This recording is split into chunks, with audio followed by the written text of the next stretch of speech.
امام وقت کی آمد پہ بآواز بلند صلوات۔ تھوڑا کم نہیں، بہت زیادہ آواز ہے اس کی۔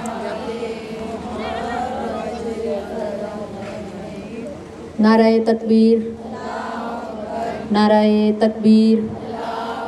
اس طرح نہیں جس طرح اس خالق کا نام بلند ہے۔ نعرہ تکبیر، نعرہ رسالت، نعرہ رسالت، نعرہ حیدری، حیدری، نعرہ حیدری، حیدری۔ ہم تو ہاتھ کھول کے نماز پڑھنے والوں میں سے ہیں نا، ہم نے جب غدیر میں ہاتھ نہیں باندھے تو اب بھی دونوں ہاتھ کھول کے بلند کر کے نعرہ حیدری، حیدری، نعرہ حیدری، حیدر کرار غیر فرار کی ذات پہ بآواز بلند صلوات۔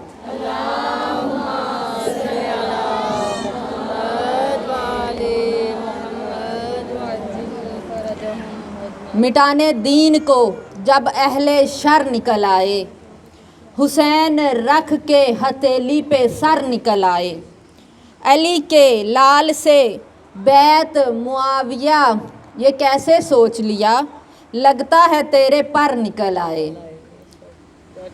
بسم اللہ الرحمن الرحیم۔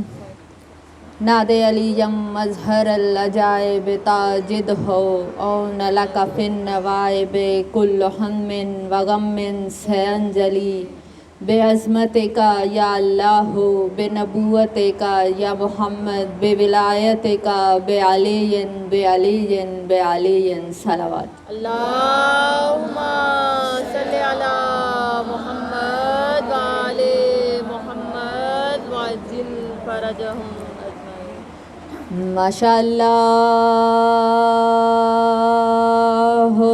لا حول ولا قوة الا باللہ العلی العظیم۔ اعوذ باللہ من الشیطان الرجیم۔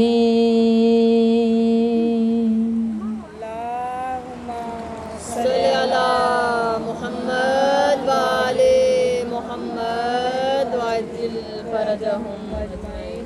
بسم اللہ الرحمن الرحیم۔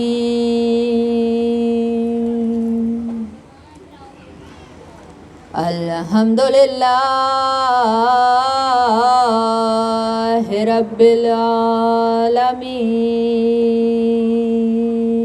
اللہم صلی علی محمد وآل محمد وعجل فرجہم۔ الصلاۃ والسلام علی اشرف الانبیاء والمرسلین وخاتم النبیین بالقاسم محمد۔ اللہم صلی علی محمد وآل محمد وآلہ الطیبین الطاہرین المعصومین المنتجبین المنتخبین المظلومین صلوات۔ اللہم صلی علی محمد وآل محمد وعجل فرجہم اجمعین۔ السلام علیکہ یا ابا عبداللہ، ارواح التی حلت بفنائک، علیکہ منی جمیعا سلام اللہ ابدا ما بقیت و بقی اللیل والنہار، ولا جعل اللہ آخر العہد منی لزیارتکم۔ السلام علی الحسین وعلی علی ابن الحسین وعلی اولاد الحسین وعلی اصحاب الحسین صلوات۔ اللہم صلی علی محمد وآل محمد وعجل فرجہم اجمعین۔